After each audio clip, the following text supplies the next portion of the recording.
he being Jesus, is the image of the invisible God. Amen. That's impressive. You ever want to see, well, if God is so important, he wants to have a relationship, why doesn't he show himself? He did. He did. How cool. So, the firstborn of all creation.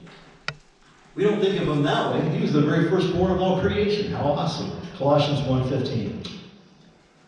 For in him, who? Jesus, all the fullness of deity dwells in bodily form. Not Muhammad, not Buddha, not Don Vickers, not Clark, in Jesus. Amen. All the fullness of deity dwelt in bodily form. Now do you understand why this is so cool and so important? He's revealing himself to us through a photograph. Oh, by the way, first photograph.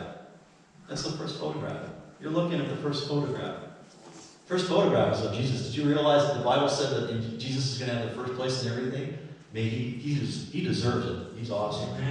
And this is Hebrews 1:3. He being Jesus, is the radiance of his glory and the exact representation of his nature. That's Hebrews 1, verse 3. Wow. How totally cool. Now do you want to get to know him and impress him? Absolutely. We all do. We all got to know him. So, this is also the week of the Passover. We think of it, because we're Gentiles, as the Easter.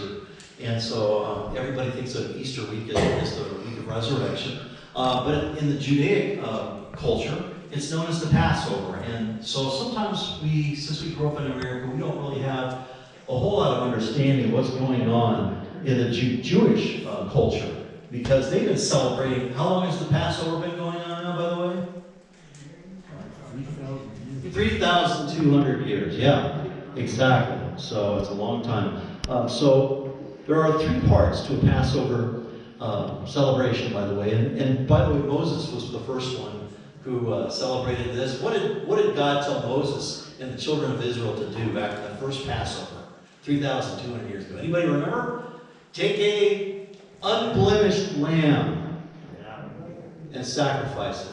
And take the blood and put it over the doorway.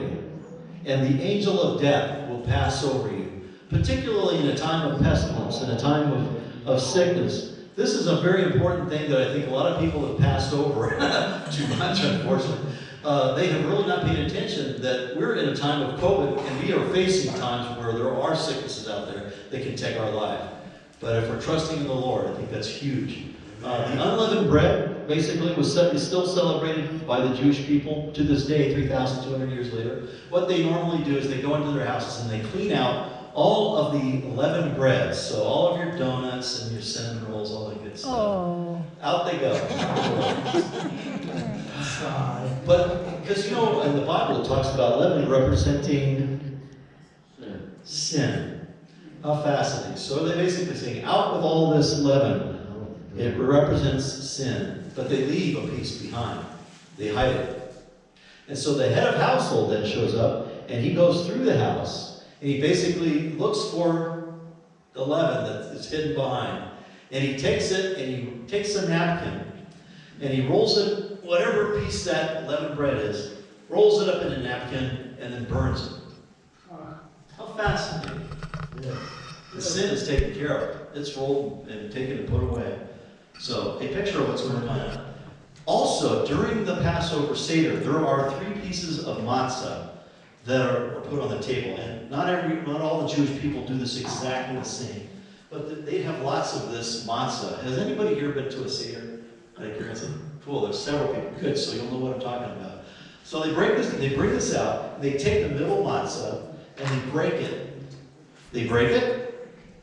So, you take the broken piece of bread, and then they take a linen napkin, and they hide it. They roll it up into the napkin. Anybody getting the parallel of what I'm doing? Yes. Basically, I'm taking what Jesus said, I am the bread of life that came down from heaven. So, he put it in a napkin.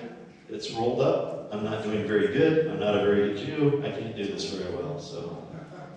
But this, in my opinion, I'm not sure, this is my opinion, I'm giving you both my opinion, and some of the things are real.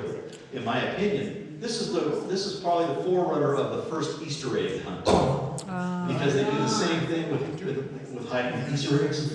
But during the Passover Seder, they take the body of Jesus, represented by the matzah, the bread, and they hide it somewhere in the house. And at the very end of the Passover Seder, they'll say to the Jewish children there, so they'll say, if you can find the Afikomen, because that's what it's called, is the Afikomen. If you can find him, there's a reward in that for you. I don't know if they give him a Lamborghini, some people better than others, or if it's just a piece of chocolate like they find in the Easter eggs. I have no idea. So, but at any rate, what a foreshadowing of something, that there is a reward for the Jewish children who find Jesus after the resurrection. That's fascinating. So, at any rate, that is called the Afikomen, a very cool reference. And by the way, have you ever noticed that the matzah that they use for the Passover Seders in Jewish homes looks a little bit like a cloth?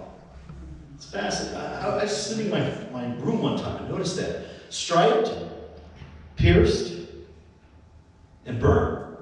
That's very fascinating. So, the Passover lamb is the next portion. Of course, they basically take the blood of the lamb in the Seder. They don't do that anymore. They still could if they wanted to, I suppose. But the first Passover Seder, they literally sacrificed the lamb, and they did that right up until the Passover sacrifice was done away with. But the blood